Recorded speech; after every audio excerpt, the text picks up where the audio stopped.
Middle east में आखिरकार स्थितियां ऐसी क्यों बन चली हैं, जबकि सीज फायर की बातें हो रही हैं और सीज फायर के कुछ घंटों बाद ही ये बात निकलकर सामने आती है कि एक कह रहा है कि नाकेबंदी नहीं हटाएंगे और दूसरे ने कहा कि नाकेबंदी तो हटाना पड़ेगा वरना ये सीज फायर खत्म हो जाएगा।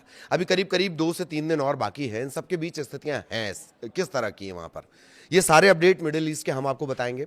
इसके अलावा लेबनान और इजराइल में क्या कुछ हो रहा है वो भी एक सरसरी तौर पर सारे अपडेट इस वक्त तक के आपको हम पहुंचाएंगे। लेकिन बड़ी जानकारी ये भी रहेगी कि जब भारतीय जहाज़ों पर हमला हुआ उसके बाद जो पूरा हॉर्मुज़ स्ट्रेट है वो खाली हो गया। एक जहाज़ तो हालांकि निकल आया है, बाकी के सब जहाज़ पीछे आ गए। इन सब के बीच स्थितियां ऐसी क्यों बन रही हैं, सिचुएशन रूम में क्या कुछ बात हुई है, अमेरिका का जो सिचुएशन रूम बनाया गया उसमें क्या कुछ ऐसी बातें निकल कर आई हैं जो आप सबको जान लेना चाहिए। नमस्कार, मैं ललित प्रजापति, इसी के इर्द गिर्द आज पूरी चर्चा रहेगी। तो होर्मुज जलडमरू मध्य यानी स्ट्रेट ऑफ होर्मुज में बढ़ते तनाव के बीच ईरान के साथ बातचीत के बीच ट्रंप ने व्हाइट हाउस में एक आपात बैठक बुलाई थी। सिचुएशन हाउस इसे ही कहा जा रहा है और स्थितियां ऐसी हो चली हैं कि लग रहा है कि मध्य पूर्व में हालात जो है वो फिर से बिगड़ने वाले हैं। भारतीय जहाज़ों पर हमले और ईरान के साथ जारी बातचीत के बीच अमेरिका में हलचल बहुत तेजी से बढ़ी है। अमेरिका किसी भी तरह सम्मानजनक तरीके से इस युद्ध नामक स्थिति से निकलना चाहता है, ये जानकार बार बार कह रहे हैं। क्या कुछ वहां पर हुआ है वो जान लीजिए। एक हाई लेवल बैठक बुलाई गई है सिचुएशन रूम में, संकट और संभावित समझौते पर चर्चा हुई है। गंभीर इस वजह से भी माना जा रहा है कि जो युद्ध विराम है वो करीब करीब 3 दिनों में खत्म होने वाला है और अब तक अमेरिका और ईरान के बीच अगली बैठक की तारीख तय नहीं हुई है। बैठक का क्या अपडेट है? बैठक का अपडेट यह है कि ट्रंप ने शुरुआत में कहा था कि इसी वीकेंड पर ये हो जाएगा, तो वीकेंड तो आ गया, लेकिन दरअसल शहबाज शरीफ बाहर थे, इस वजह से ये तय माना जा रहा था कि इस वीकेंड पर तो बैठक नहीं हो पाएगी, लेकिन आगामी कुछ दिनों में ये बैठक हो सकती है। इस तरह के संकेत कहां से मिल रहे हैं? इस तरह के संकेत पाकिस्तान से मिल रहे हैं, उस होटल से मिल रहे हैं जिसे पूरी तरह सील कर दिया गया है और वहां पर बुकिंग एकदम बंद कर दी गई है जहां पिछली बैठक हुई है, यानी होटल मैरियट में। ठीक, वहां पर आगे की तारीख तक की बुकिंग बंद कर दी गई है। इस तरह के संकेत मिल रहे हैं, उसका भी एक अपडेट हम आप तक पहुंचाएंगे। आज जो सिचुएशन रूम में मीटिंग हुई है व्हाइट हाउस में, सिचुएशन रूम में आपात बैठक, 1-2 दिन में ये दावा किया, ट्रंप ने पहले दावा किया था कि 1-2 दिन में हालात ठीक हो जाएंगे, 1-2 दिन में डील फाइनल हो जाएगी।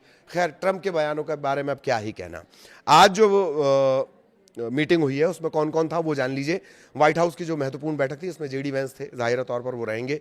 विदेश मंत्री मार्को रूबियो, रक्षा मंत्री पीट हेगसेथ, ट्रेजरी के जो सेक्रेटरी हैं स्कॉट बेसेंट और कई बड़े अधिकारी इसमें मौजूद रहे। सीआईए के निदेशक, जॉइंट चीफ्स माफ कीजिएगा, जो जॉइंट चीफ हैं अलग अलग महकमे के, वो भी इसमें शामिल हुए हैं।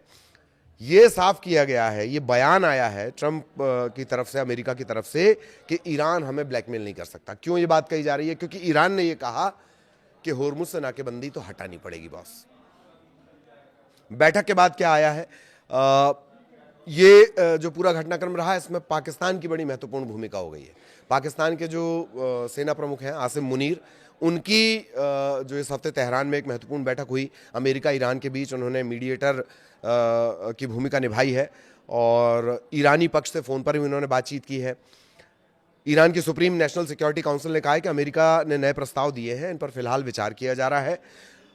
बातचीत का केंद्र ईरान का जो परमाणु कार्यक्रम है और यूरेनियम का भंडार है वो बना हुआ है। यूरेनियम भंडार को लेकर आपको याद होगा कि ट्रंप ने कहा था कि यूरेनियम तो हम हर हाल में लेंगे, ठीक, और उसके बाद जो गालिबाफ हैं वहां की संसद के जो मेन हैं, उन्होंने ये क्लियर कर दिया कि ट्रंप ने 7 बड़े बड़े झूठ बोले हैं।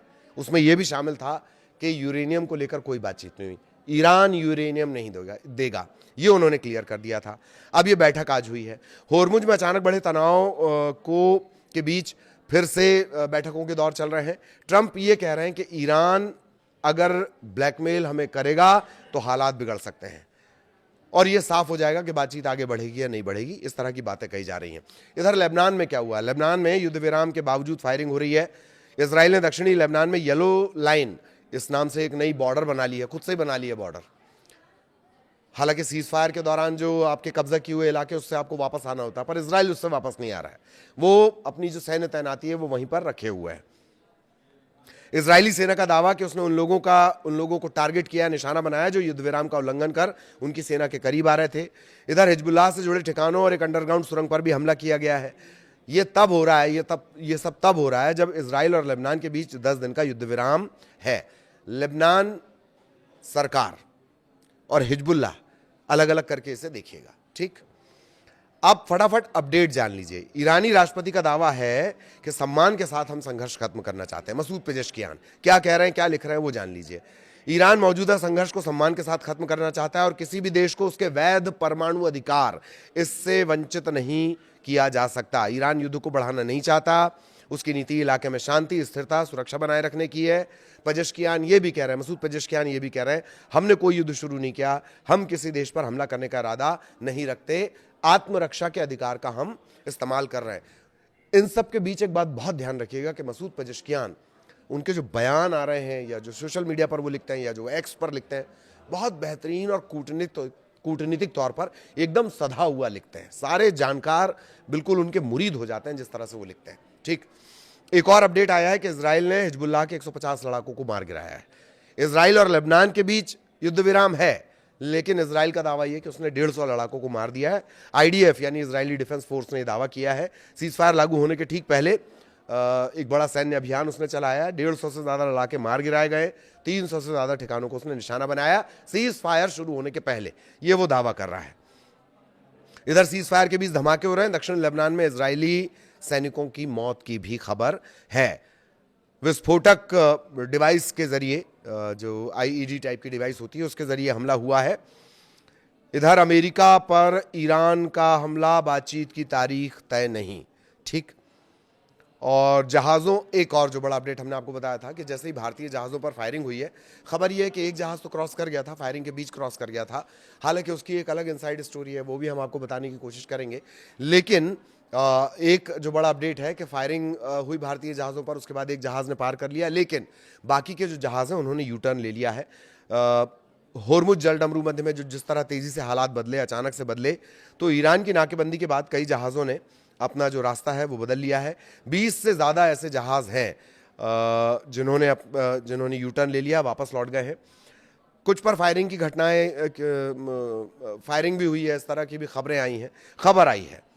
ईरान के साथ जारी संघर्ष के बीच सीजफायर टूटने की आशंका तेज है और रिपोर्ट्स इस तरह से कह रही हैं कि सैन्य और राजनीतिक अधिकारी संभावित नए टकराव की तैयारी में जुट गए हैं। ये जो टेंशन है मिडिल ईस्ट में, ये जो तनाव है, ये अपने आप में इस मायने में भी बिरला है कि एक ही वक्त पर यहां शांति की बातें हो रही हैं और एक ही वक्त पर संग्राम यानी युद्ध यानी वॉर यानी संघर्ष की भी बातें हो रही हैं।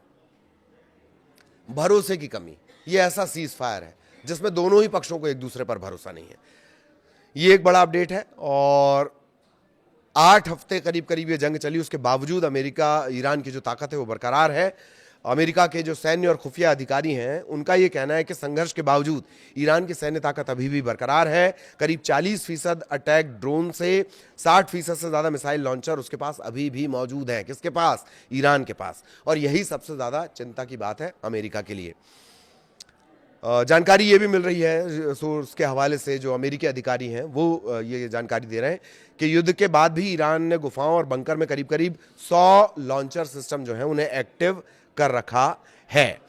और पाकिस्तान से क्या अपडेट है, जहां ये बातचीत के दौर चल रहे हैं, वहां से क्या अपडेट है? अमेरिका की अहम वार्ता से पहले हाई अलर्ट पर रखा गया है, रावलपिंडी को हाई अलर्ट पर रखा गया है। 10,000 से ज़्यादा पुलिस वाले तैनात हैं, 600 से ज़्यादा चेक पॉइंट बना दिए गए हैं। नूर खान एयरबेस और इस्लामाबाद एयरपोर्ट के आसपास के इलाकों को आधी रात से सील करने का फैसला लिया गया है। ड्रोन उड़ान, कबूतरबाजी, हवाई फायरिंग, इस पर पूरी तरह से रोक रहेगी, इस तरह की जानकारियां मिल रही हैं। तो ये वो सारे अपडेट हैं। और कमला हैरिस का भी एक बयान आ गया, उसको भी आपको जान लेना चाहिए। अमेरिका की पूर्व उपराष्ट्रपति कमला हैरिस ने ट्रंप पर तीखा हमला बोला और ये भी कहा कि इजराइल के प्रधानमंत्री नेतन्याहू ने ट्रंप को इस युद्ध में खींच लिया। ये आरोप बार बार लग रहे हैं कि ट्रंप को कहीं ना कहीं, क्या इजराइल के जो पीएम है नेतन्याहू वो चला रहे हैं राष्ट्रपति ट्रंप को? इतनी बड़ी सुपर पावर को कौन चला सकता है? बार बार ये कहा जा रहा है कि इतनी बड़ी सुपर पावर को कौन चला रहा है? नेतन्याहू चला रहे हैं। यहूदी लॉबी चला रही, जूइश लॉबी चला रही है। अब कमला हैरिस भी यही बात कर रही हैं। डेट्रॉइट में डेमोक्रेटिक पार्टी के फंडरेजर में उन्होंने बोलते हुए कहा कि अमेरिकी लोग नहीं चाहते और इससे अमेरिकी सैनिकों की जान खतरे में पड़ रही है। नेतन्याहू ने इन सब आरोपों को खारिज किया है। तो ये वो तमाम बड़े अपडेट्स हैं जो इस वक्त तक के हैं। आगे भी अपडेट आप तक पहुंचाएंगे। नमस्कार।